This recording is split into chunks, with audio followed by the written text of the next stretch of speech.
After the release of the CBSE board results, Tripura Pradesh Congress held a press conference on the bad results in Vidyajyoti schools in Tripura on Wednesday. On this day, the press conference was attended by Tripura Pradesh Congress spokesperson Partha Acharjee and Mahila Congress General Secretary Shreyasi Laskar and Youth Congress leader Amir Hussain and others. এই স্কুলে মোট পরীক্ষার্থী ছিল 123 জন, fail করেছে 62 জন, মানে পাশের চেয়ে ফেলের সংখ্যা বেশি। এরকম স্কুল অনেক। একইভাবে দৌলুগাঁও দ্বাদশ শ্রেণী বিদ্যালয় আরেকটি বিদ্যাজ্যোতি স্কুল, 79 জনের মধ্যে ফেল করেছে 47 জন, পাস মাত্র 32। বৈশ্যাবাড়ি ইংরেজি মাধ্যম স্কুল 88 জন ছেলে মেয়ের মধ্যে ফেল করেছে 61 জন। মনুগণকুল উচ্চ মাধ্যমিক বিদ্যালয় 61 জন পরীক্ষার্থীর মধ্যে ফেল করেছে 37 জন, পাস করেছে মাত্র 24 জন, পাশের চেয়ে ফেলের সংখ্যা বেশি। ঠিক একইভাবে বরপাথার উচ্চ মাধ্যমিক স্কুলে 48 জন ক্যান্ডিডেট ছিল 12-এ, এর মধ্যে পাস করেছে মাত্র 28 জন। এইভাবে আমরা দেখতে পাচ্ছি কি, যেখানে এরকম উৎকর্ষ মানের বিদ্যালয় স্থাপন করে উৎকর্ষ রেজাল্টের কথা, সবার লেটার মার্কস পেয়ে মেধাবী ছাত্র হয়, তারা অনেক উঁচু স্তরে যাওয়ার কথা, সেখানে আমাদের রাজ্যে শিক্ষার মান দিন দিন নেমে যাচ্ছে।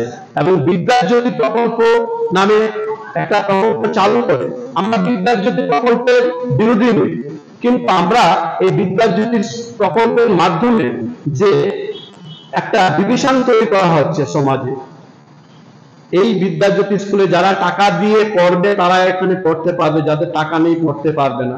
আবার টাকা দিয়ে পড়েও কি লাভ হলো? কোনো লাভই হলো না, কষ্টে, খুবই কষ্টে এই টাকা পয়সা দিয়েও তাদের ছেলে মেয়েরা ফেল করলো। আমাদের এখানে আবেদন থাকবে, আমরা বারবারই বলছি, কোনো রাজনীতি নয় পড়াশোনা নিয়ে, শিক্ষা নিয়ে, শিক্ষা ভবিষ্যৎ।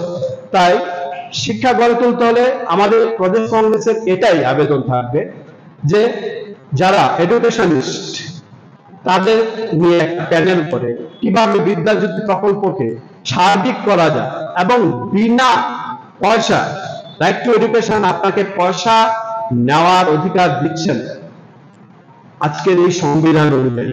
সেই সংবিধান আপনারা যদি পাল্টে ফেলেন কোনোদিন, সেটা অন্য ব্যাপার, বর্তমানে এটা দিচ্ছে না।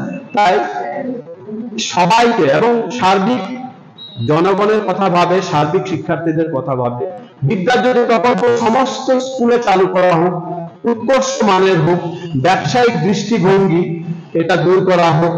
যে শিক্ষামন্ত্রীর আমলে এটা শুরু হয়েছিল সেই শিক্ষামন্ত্রী আজ মুখ লুকিয়ে আসেন, কোনো কমেন্টস আমরা দেখতে পাচ্ছি না। বর্তমানে যিনি শিক্ষামন্ত্রী তিনি মুখ্যমন্ত্রীও, তারও এ বিষয়ে কোনো কমেন্টস দেখতে পাচ্ছি না। আমরা প্রাক্তন শিক্ষামন্ত্রীর সময়ে এই বিদ্যাজ্যোতি নিয়ে কিছু কিছু ব্যবসায়িক অভিযোগ, কিছু কিছু অর্থনৈতিক অভিযোগ পেয়েছিলাম, সেটারও কোনো উত্তর পাইনি। আমরা বারবার বর্তমান শিক্ষামন্ত্রী যিনি মুখ্যমন্ত্রী, ওনার কাছেও আবেদন জানিয়েছি। Reported by Pranab from Agartala, Chinikhorang.